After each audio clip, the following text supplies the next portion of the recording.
Hello and welcome to another piano video. You'll notice today that yet again the camera angle has changed. I made one more improvement after thinking a little bit about how to get the right top-down view. Last time I realized I did sort of solve the upside down problem, but when I looked at the video after I saw it was sideways. So it's a little better, but this time I now have figured out how to get the camera looking down this way, and I'm still going to work on improving to get a really good top-down view so that you can see the keyboard very well and it makes it easy for you to translate what I'm teaching. So for today we're going to pick up where we left off with basic piano chords. I'm going to show you a few more and I'll give you some examples. Actually there's a piece, the Moonlight Sonata, that uses the broken form of a chord going up in its inversions, and I'll show you that quickly as one of our examples. So we're gonna pick up a bit more on that. I have a lot of ideas for where we can continue to go with these videos. At some point I have a whiteboard and I'm going to bring it over and have it mounted nearby, and I can start teaching you a little bit about musical notation, because being able to read music and translate it to what you play at the keyboard, that's also that's huge. That's as big as knowing all the keys inside and out. So let's go down to the keyboard. Just gonna do a little twist here and get this like that. Okay, so get out of the way and you can see hopefully the three black keys, two black keys, right? So great to go back to video 1 and this idea when we're looking at the piano. Being able to find C is always like, that's our home base. So it just means you look at where you have two black keys, three black keys, and you want to be able to go to the left of the two black keys, and that is always going to be a C all the way up the piano. Okay, so where we left off yesterday, we were looking at the C major chord. So that was the first, the third, and the fifth note of the C scale. So we went like that, and then we also add the next C, one octave up. So that was the broken form. The solid form was this. I also did mention the alternating pattern form. So that's where you go the first, the fifth, the third, and the eighth. So I showed you that, and I also showed you the arpeggio pattern. So that is where you will go right up to the next octave continuously. So to do an arpeggio pattern, we usually have a minimum of 2 octaves that we can cover. So it would go like this. So the first, the third, the fifth, and then the thumb pivots under the third finger, and you do kind of like a little leap. So imagine that's kind of what you want to picture here. It's like you go 1, 2, 3, and then you kind of do a bit of a leap and your hand is gonna run with it. So imagine you're pole vaulting. In fact, that is a good image of exactly what your hand is doing. You go down onto this leg here, the third finger, and then leap so you want to practice this motion.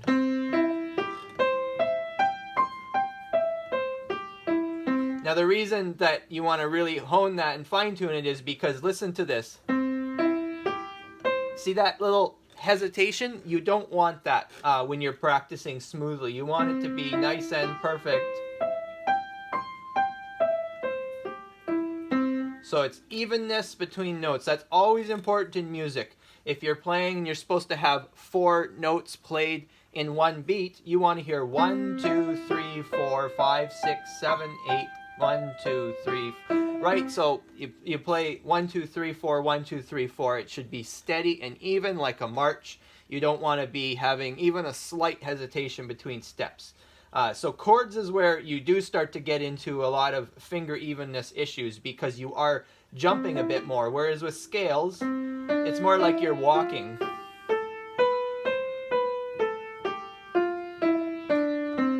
So that is the C major chord. So we have our kind of 4 common patterns. We can take any note and find its major key or its minor key.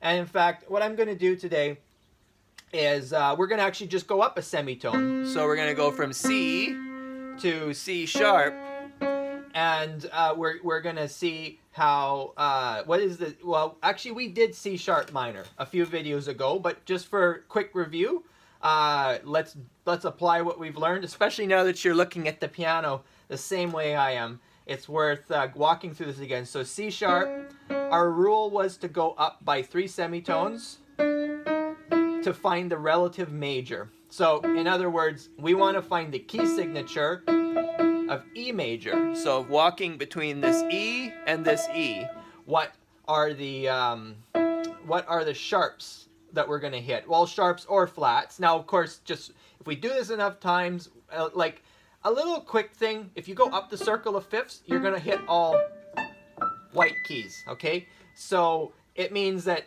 if there's a key signature that has sharps in it, it's going to be something you find by walking up 5 times. Remember, if we went 6 times, we hit the F sharp up here. And that actually is G flat that we get by going down the circle of fifths. So, and you do this enough times, you're just going to kind of remember, well, it goes like this. It's like a pattern. C, G, D, A, E, B. So if you remember that, you'll do it enough times and you'll just remember, oh right, yeah, E is one of those notes I hit when I go up. So how many sharps does it have? Well, it's how many times you go up from C. So G is once, D is twice, E is 3 times, or sorry, A is 3 times, E is 4 times. So we want 4 sharps. So the pattern for adding sharps was this little march I showed you. Take the 3 black keys, 2 black keys, okay? So put your thumb on the leftmost of this 3-note black key cluster here, and then put another finger on the leftmost of this 2-note black key cluster. And you just walk up 1 black key at a time. And like the next one is, just to continue that pattern, you're going to actually go to the what's called E sharp here. We rarely run into this. You'll see this in some very unusual key signatures, but for the most part, we really just need to know these 5 sharps, and that is the order we add in. So if we have to add 4 sharps, it's going to go like this. The first sharp is F sharp, the second sharp is C sharp, the third sharp is G sharp, and then the next sharp is D sharp. So 4 sharps, that is what we want for the E major scale. So it goes like this.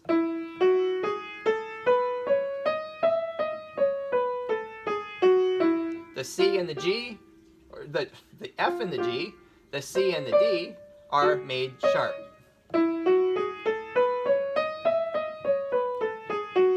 So what we do is we just shift down by 2 notes. So imagine this scale.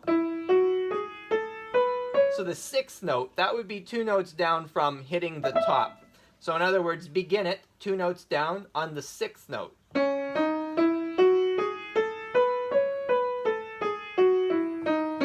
So that is C sharp minor. So what is the C sharp minor scale? Well, it's going to be the 1st note, the 3rd note, which is E, and the 5th note, which is G sharp. And then the 8th note, the 1 octave higher, the C sharp up here. So this is C sharp minor. So we learned that with the scale, with the chord, we have the 1st and the 2nd inversion. It's kind of like that rule, like what I showed you with C major. It's like the D, the F, the A, and the B, they're off limits. Your fingers are not allowed to touch them. Only the 1st, 3rd, 5th, and the 8th. Only those notes exist. So when you're doing a chord, so let's go to C sharp minor, this C sharp, E, G sharp, C, right? When we go to this here, the only notes we're allowed to hit are these, right? We can't touch this D sharp, we can't touch this F sharp, we can't touch this A sharp, or this A or this B. So when we go up the chord inversion, like the next step in the, think of the chord like a scale. Well, slide your fingers along. The next note your thumb can move to is the E. The next note that your second finger, which was on the E, can go to is the G sharp. The next note that your third finger, which was on the G sharp, can go to is the C sharp. And then the next note that your baby finger, which was on the C sharp, will go to is E. So you go from this like here. And then the second inversion is again sliding up to the next allowed notes in here. What you'll notice is there's a pattern in this actually. So you're really just like, you see these three notes here? So the upper part of this scale, if you omit the first note, well, that's the new three notes you're going to hit. And then whatever you're doing with your the lowest note, so the thumb is on E, hit the higher E. So now again, for the second inversion, you see how you got this?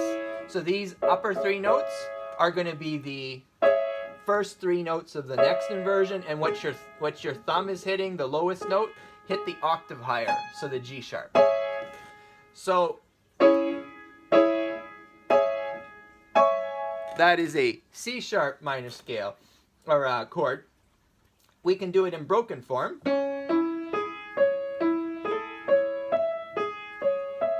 Do that again.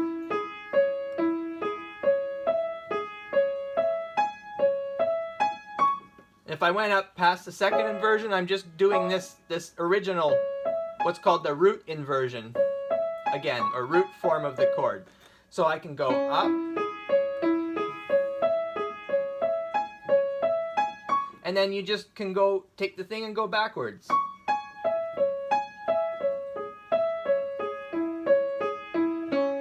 So that is C sharp minor chord.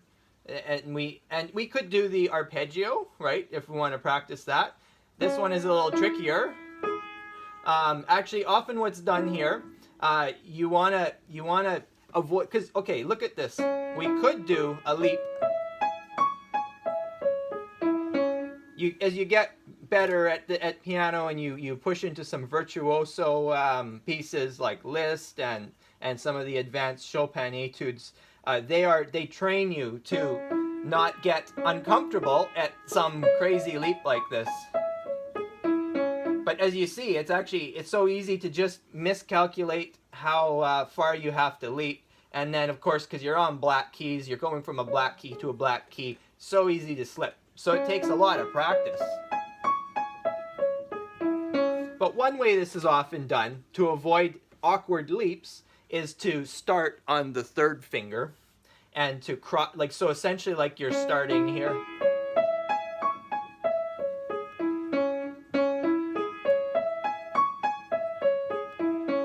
So that is a more comfortable fingering.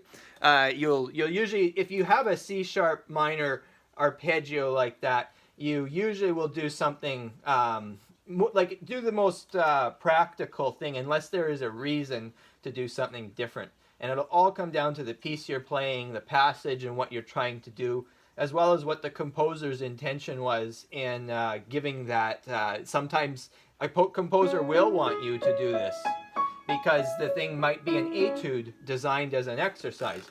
So just to give you an example of this C sharp minor chord in an actual piece, there is a piece that you're probably familiar with. It's the Moonlight Sonata. You might be familiar with this movement.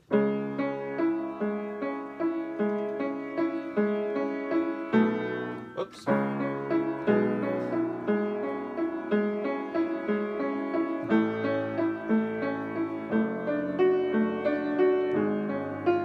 I haven't played it in a little while, so my memory's rusty, but it starts on C sharp. And the third movement is interesting. I mean, I guess I could start here. It's harder for you to see my hands on this side, but actually I'm going to move it up an octave just to show you the pattern. But what you have is this basically back and forth. So from C sharp to G sharp, we're essentially, if you want to actually, so. Okay, I mean, if you've heard this before, you're probably familiar with.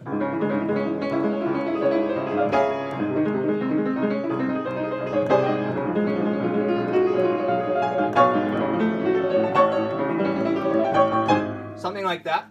My memory's rusty on it, but I do remember, see, because when you learn these things, you usually memorize the harmony and the chords. Because if you know the chords, you pick them apart. Well, what's happening here is we have... So there is that broken form, ascending C-sharp minor scale. It starts, though, in its second inversion, right? So this is the first, this is the second, this is the third. So what we have here is this little...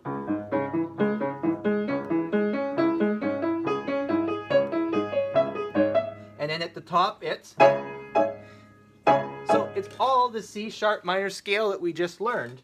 That is the opening of Beethoven's third movement of the Moonlight Sonata. And that whole sonata is, it plays with different chords.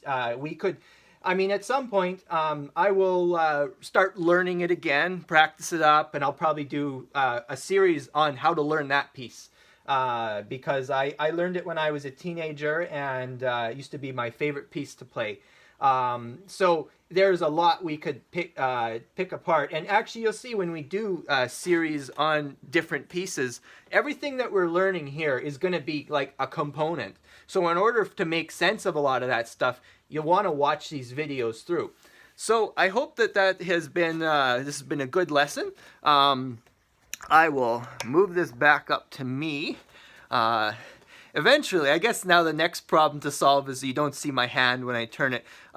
It's interesting how I have been improving these videos a bit every day. I like this approach that every day the camera's coming on for 15 minutes and then I kind of will wrap up.